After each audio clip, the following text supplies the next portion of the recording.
Hello and welcome to Foreign Policy Focus. This is episode 78 and I am your show's host Kyle. In today's show I'm going to be covering some of the news that has been missed or covered up on, get into a little bit more details of it while everybody's been paying attention to the North Korea thing. A trend that kind of tends to happen is that whenever there's like a big news story, especially in foreign policy, all the other foreign policy news gets left behind. The news doesn't slot a whole lot of time for it. I feel like sometimes foreign policy gets as much runtime as celebrity news. However, I'm sure a lot of people are missing a lot of important stories and information that have been coming out and breaking in the past week. Of course, the North Korean story is absolutely important. We're dealing with two nuclear weapon states here squaring off. But it's important to remember everything that's going on, not just, the single issue. And so we're in catch up today on that stuff. Also, any North Korean news stories, I will bring that up too. So if that's something that you or anybody you know may be interested in, please go to foreignpolicyfocus.libsyn.com. And that's the website for the podcast. You share the show from there, Facebook, Twitter, wherever you got, share it out. That does help the show to grow. For those of you who are sharing, I do notice when everybody shares a show. So take the time to do it. It's real easy. You could also share from the Facebook page, Kyle's Files, F-Y-L-E-S. And there's a private Facebook group and we have conversations in there and share podcasts and stuff like that. That's Foreign Policy Focus. Just search that on your Facebook bar and I'll get you added to the group. So let's get going. First thing I want to talk about is we got some stats coming out about the Trump administration and immigration. I have talked about immigration several times on the show. While it's not necessarily a foreign policy issue, I think it's very much related to foreign policy. And for the most part, I think that immigration and that issue is kind of downwind and a lagging indicator of foreign policy when it comes to that. I think the more war going on, the more fear-mongering, the more hawkish you will get people on immigration. It very much emboldens the arguments of people whenever there's either terrorist attacks or constant fear that either Asians or Muslims will come and nuke us or blow up our buildings or shoot us at concerts and malls and stuff like that. And so one of the things I remarked on in the last show is just how interesting I find it that these mainstream news outlets are constantly telling people to be afraid of North Korea, be afraid of Iran, be afraid of Muslim people, be afraid of Hezbollah, be afraid of Assad, be afraid of the Iraqi and Al-Qaeda and that. And then they say that people are racist for not wanting other people in their country. Well, at the same time, you just told them that everybody in the world pretty much hates them and everybody thinks they're awful. So why would Americans want to let other people? This is, I think, kind of a natural reaction to the fear pushed by the media. However, the stats I want to bring up is that Trump is deporting 17,000 people a month in his first 6 months in office. This is down from 20,000 a month that Obama was deporting in 2016. The most heaviest time of deportations in his administration, which was 2012, Obama was deporting double what Trump is, and that's 34,000 a month. So one of the things that I kind of, whenever you have a candidate that runs really strongly on something and the other party opposes it, I think you're going to get a lot more pushback on that issue. So on things like healthcare, immigration, there's going to be a lot of Democratic pushback, and so I didn't think Trump would be able to accomplish a whole lot on immigration. Everybody thought he would be able to do all these things, and he hasn't really been able to, it looks like. I think actually what's making a lot of difference in the effort is that every single person who's arrested for deportation right now is filing a petition to stay. The courts are so booked up and backlogged that they can't get to all the cases, and so this is allowing a lot of people to stay in the United States. Unfortunately, they're stuck in jail, but they haven't actually been kicked out of the country yet. Arrests are up the first 100 days under Trump, 38% more arrests of people suspected to be illegal immigrants than under Obama. I have been reading stories on this issue, although I don't talk about everyone just because, not directly related to foreign policy, but it does seem that Trump is even targeting illegal immigrants who do not have a criminal record or violent past. However, it does seem like he is at least looking to go after the criminals first. However, that's not always a result of what's going on. Other news, we have Trump sailing the destroyer, the USS John McCain. Yes, living John McCain has a USS destroyer named after him. What a surprise. Within 12 miles of an island claimed by China in the South China Sea. China says this, is an encroachment on their territorial claims and is pretty upset at the United States for doing this. Of course, the USS John McCain is a pretty loaded up destroyer, and so if the Americans want to, they could inflict real damage on anything that's on that island and is, a powerful ship. And so while it may not seem like much just to, sail this ship 12 miles from the island, it really is a big deal, and China, has a right to at least feel threatened by it. The purpose of the ship sailing there is to tell China that you don't own those islands, and China claims to own them. And so there's a lot more going on here than meets the eye. This does seem to be aggression by the United States. We're in the South China Sea, just miles off the Chinese coast, where China is very close to our homeland. And so even if this means that they're maybe expanding the borders of their territory, and while I certainly don't agree with countries getting bigger necessarily, the hell business of it is of the United States. And as a United States citizen, why do I even care? I can't find one person who could actually tell me why it's a bad thing for the United States if China builds these islands out in the middle of the South China Sea. Yeah, they're going to have more access to oil, and they're going to use it for resources and military bases. But if you look at it from the perspective of the United States, I mean, these bases are far too far from the United States to really threaten us. And if China uses it to gather resources, all the more good for us. I mean, this is wealth and technology built by the Chinese, used to get resources out of the ground. They spent the R&D, the capital in it, and Americans will only benefit from cheaper and better goods. So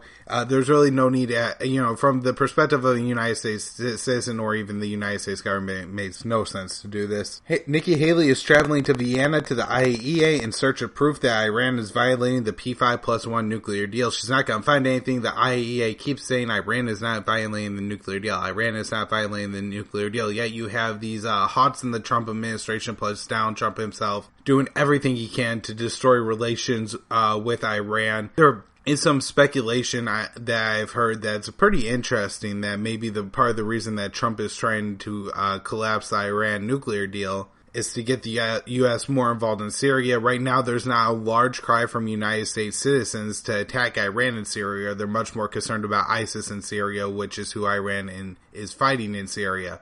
But the United States could say, oh, look, Iran's making nuclear weapons or violating the P5+1 deal. That might give United States citizens some fear-mongering against Iran and allow the United States to stay in Iran to attack Iranian-backed forces supporting Assad. Trump on the nuclear deal said in a statement, very quick, just Iran is violating the nuclear deal, but didn't say how or anything else about it. So, the problems with the nuclear deal from Trump's perspective are this. Europe signed on to it. They just put sanctions on Russia Russia, but Iran and North Korea, but also mainly the ones on Russia are the ones that are relevant to Europe in this case. Europe has done some business with Iran. Like I said about before, whenever you do business countries, it tends to enrich both countries. And so Europe's very happy with the deals they're getting from Iran, and they're getting more and cheaper energy. And in exchange, Iran is getting much needed plane parts. So a lot of their airplanes stop falling out of the sky and making air travel much, much safer in Iran. So since the United States isn't the only country signed on to the P5+1 nuclear deal, even if the United States pulls out, that doesn't necessarily mean our European allies will or have to, and that could put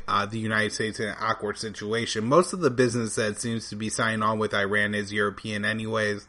The only downside to it is it really emboldens the hardliners in Iran. Whenever the U.S. goes back on their deals, they say, hey, look, this is a reason why you can't trust the guy Rouhani, who's more of a moderate, because he trusts the United States, and look, the United States is going to stab you in the back and screw you every time. They're never going to hold up their end of the deal, and this just further proves it. I'm not sure why Trump has so much resentment during this nuclear deal, other than that it was signed by Obama. Maybe this is like part of the campaign rhetoric he's sticking to. I'm sure his cabinet members don't fight him too much on it. I know they've had to walk him off the ledge of actually pulling out of it already when they had absolutely no need to. But I'm sure people like McMaster and more of the Iran haunts in the cabinet don't mind this too much. The Middle East Institute, which is a pretty prominent think tank in the United States, I believe one of the main members of the think tank is somebody who worked in both administrations. Bush administrations, has received $20 million in donations, or will receive $20 million in the donations from the UAE in 2016 and 2017. This is quite amazing. This is a foreign nation that has a vested interest in using the U.S. military. The U.S. military is used to fight for UAE interests in the Middle East, and here we have a prominent U.S. think tank taking $20 million from them. That's a lot of money. Where do you think the loyalties of that think tank are going to lie? Be very skeptical of anything you read from the Middle East Institute. News on North Korea. We have the CIA and the Office of the Director of National Intelligence saying they agree with the DIA assessment that North Korea is able to make miniaturized nuclear missiles that could fit on the top of ICBMs. This story was published in NBC News. It didn't give a source. It didn't even say where the source was from. Just officials said this. Who the hell are officials? What do they know? There was no degrees of confidence of the CIA report or anything like that. And so this story really is a big nothing burger, absolutely nothing news, because we don't know where this is. It's all anonymous sources. The DIA report, what the CIA said, what the Office of the DNI said. However, people in the mainstream media, report on like it's real news, and Americans watch it and get scared, and then they want to nuke North Korea. And so, this is some good old fear mongering and something Iraq War II-ish. I think it's very concerning that so much of the reports coming out right now seem to indicate that the United States needs to go to war with North Korea. There seems to be kind of a narrative building that eventually the United States will have to go to war with North Korea, and there's nothing we can really do about it. Kim Jong-un is just crazy and won't talk. Trump came out and said that the fire and fury statement was not enough. He also said that we need to treat North Korea like few nations have been treated in history. This is, of course, if North Korea continues on the current path. And that military plans are in place to retaliate against North Korea should North Korea try everything. Kim Jong-un has said that North Korea will launch some missiles towards Guam mid-August. China has come out and said that they will not support North Korea if North Korea acts offensively, but if North Korea is attacked, they will defend North Korea. This is, I guess, an obligation that China sees from the original armistice in North Korea. I'm sure that China, had they actually had like geopolitical reasons to oppose them, they probably would, but it just favors them, so they invoke the document for that reason. Tillerson a little less hawkish, saying that there's no immediate threat from North Korea. So this may even seem to suggest that he doesn't believe the DIA assessment. And General Mattis hawkish and ratchets things up by saying that North Korea is on a bad course for North Korea and their people. So that's what everybody's saying. That's kind of what's going on. So just the analysis that I think is important is that Donald Trump is not hesitating to be hawkish. I'm not sure if this is kind of an art of the deal thing or just Trump thinks rhetoric's a good thing at this point. I don't know if Trump realizes kind of what kind of fire he's playing with here. There are some back channel communications going on that have been going on. These communications were what freed the college student who later died. We had North Korea releasing another hostage, a Canadian pastor. They say it was being released on sick bail. I'm not sure what that means. While things seem pretty bleak, I think we're going to make it the weekend, everyone. I don't think there's a lot to threaten that the skies probably won't be lighting up yet. And I guess anything could change. Kim Jong-un could actually launch those missiles in the direction of Guam, and, who knows what happens from there. So we do have reason for concern, but I don't think it's too bad. Russia announced they will start a $100 million Bitcoin mining operation. The U.S. has spent $76 billion on weapons and equipment for Afghani security forces since 2002. This is $76 billion that could be left in America. A lot of these weapons are probably in the hands of the Taliban right now. Many of these fighters end up collecting a paycheck, taking the rifle, and going home. And so this is just a complete waste. We have nothing to show for it, and who knows why we're even still in Afghanistan. Something that I have been talking about for quite a while is that United States soldiers, especially special operations soldiers in Syria, have been used pretty much as human shields. This has occurred in between kind of the border between Turkey and Syria and Kurdistan, where we have U.S. troops driving around in Humvees trying to prevent people from shooting at each other. This also occurs in Syria near the town of Manbij, which I believe is still held by the Kurds, and Turkish-backed rebels are looking to get into the city there. So I've been talking about and saying that, hey, we're putting our boys in an awfully dangerous position over there. It really doesn't seem like a good idea to have our soldiers being basically human shields, hoping that the enemy is unwilling to shoot through an American soldier to hit their enemy. These soldiers drive around in Humvees with big flight poles out the back and huge American flags, trying to let everybody know not to mess with this area, or you're going to incur the wrath of the Americans. At least a few times our soldiers have actually been shot at. I think the reports were that these were Army Rangers, although there have been no casualties reported from it. However, again, this is, just what I've been talking about. We're using U.S. soldiers as human shields, and they're actually taking bullets from it. Updated numbers on U.S. airstrikes against ISIS. We had 4,300 airstrikes carried out against ISIS in July. This is down from the high of 4,850 in June. July was still the third highest month on record. Of course, the bulk of the invasion of the old city of Mosul really went down in June, and that's probably where a lot of the airstrikes came from. Right now, the United States is still bombing Raqqa, where there's 25,000 civilians trapped inside. One of the things that have kind of unfortunately got lost, a story that was building a little in the media prior to all this North Korea stuff, was kind of just the plight of the people of Mosul and how terrible it was to be a Mosul civilian, especially in the final days of the supposed liberation of the city. Lots of people died at the hands of American trained forces, at the hands of Iraqi forces, and at the hands of U.S. bombs and artillery. Probably gonna never get an official number on how many, dead bodies. I guess a lot of them are just being bulldozed away with the rubble, and the city is just a terrible place at this point. Elijah Mengner, who is a Iraqi journalist, I believe, currently in Iraq, went on the Around the Empire podcast, which is a really good podcast if anybody would like to give it a listen. Co-hosted by two people, pretty much, very much left-winger, so if, you're a libertarian like myself, sometimes you gotta sit through some unpleasant economic stuff, but overall, they do a good job and talk about the issues. Very much focused on foreign policy, and what they had journalist Mengner on was to talk about kind of the status of, the ISIS war and everything going on there. He made some very interesting, important points, and one of those are that the U.S., the Syrian rebels that the U.S. soldiers were training at Al-Tanf are now fighting for Assad. I'm not sure exactly how they ended up fighting for Assad, but it seems like in between the U.S. airstrikes on Assad and then when Assad's forces were able to cut the roads from Al-Tanf to Deir ez-Zor, that many of these rebels left, taking their American weapons with them and then going to fight for Assad. I'm unsure if this was maybe a rebel group that only wanted to fight ISIS and, just very, very upset that the United States wasn't fighting ISIS and was more concerned with Assad. So they said, screw it, we'll go fight for the people that are actually fighting ISIS, or if it was a situation where they really didn't see much hope going forward with the Americans, so they joined Assad.